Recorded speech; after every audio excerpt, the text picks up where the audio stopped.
Por muchos años, la Navidad ha sido vista por un sector del cristianismo como una fiesta pagana.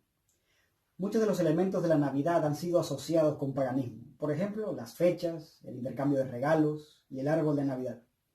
Cuando se habla de las fechas, aseguran, se sabe que Jesús no nació el 25 de diciembre y como no nació en esa fecha, no hay razón para celebrar nada. Y peor aún, que en el tercer siglo en el Imperio Romano, las fiestas del solsticio de invierno coinciden con la misma fecha que nosotros hoy celebramos el nacimiento de Jesús.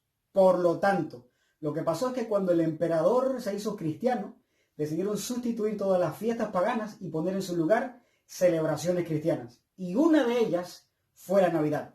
De ahí sabemos que en el Imperio Romano hubo una sustitución.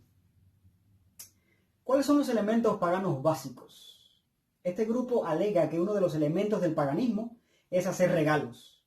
En estas fiestas romanas se hacían intercambios de regalos y con base en eso abordan un montón de puntos de cómo incluir el conocido árbol de Navidad. De esta manera, según este grupo de personas, todo lo que tenga que ver con regalos, luces, árbol, es de origen pagano. Y por lo tanto, nosotros, dicen ellos, no hacemos nada que tenga relación con eso.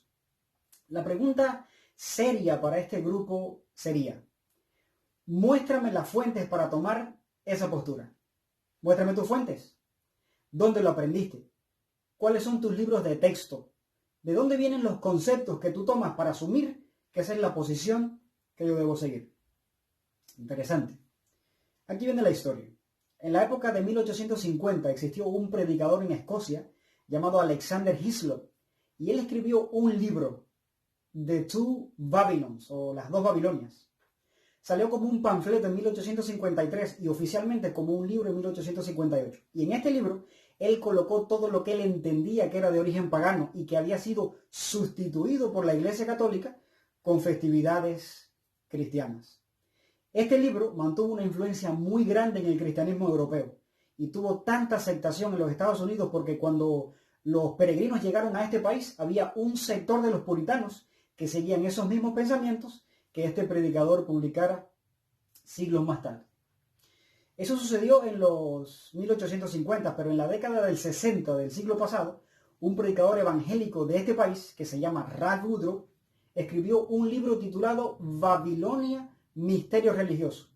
Y lo que Ralph Woodrow hizo fue tomar todas las ideas que Alexander había publicado en 1853 y él dio como válido que toda la información que se había publicado anteriormente, él podía utilizarla.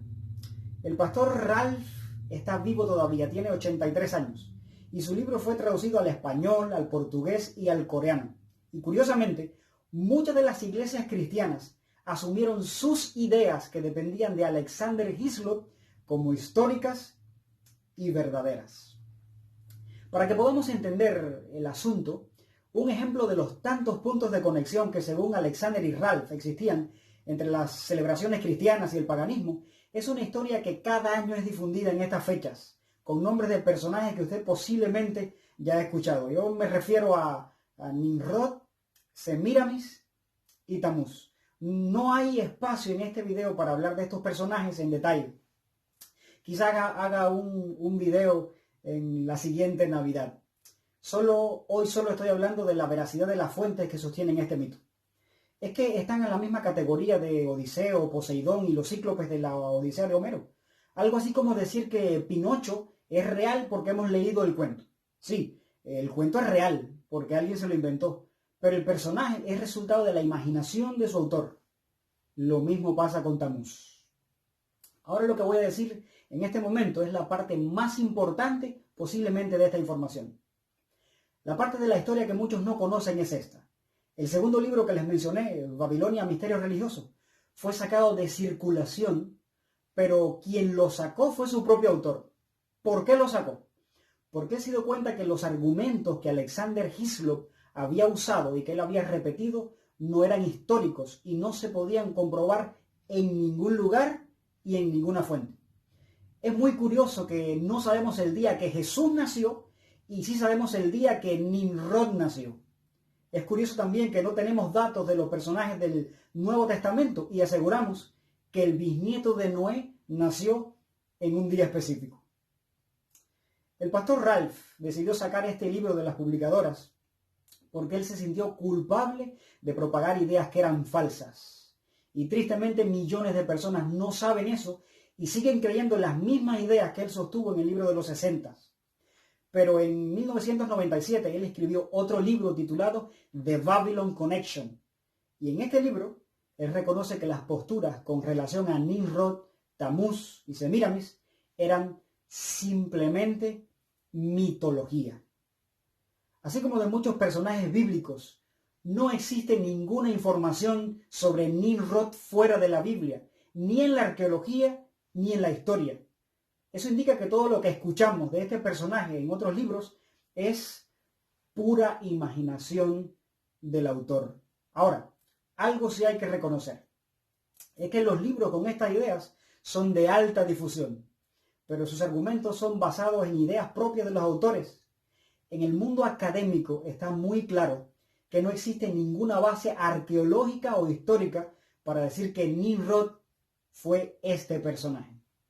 El pastor Ralph Woodruff, queriendo mantener su integridad como un pastor evangélico, decidió sacar este libro de las publicadoras y en su otro libro, The Babylon Connection, él desmiente todas las posiciones que antes había tenido. Pero tristemente, la gente se ha quedado con las ideas que él sostuvo en el primer libro. Es lamentable. Quiero mostrarles un momento. The Babylon Connection es este libro que escribió Alexander Hislop en 1853.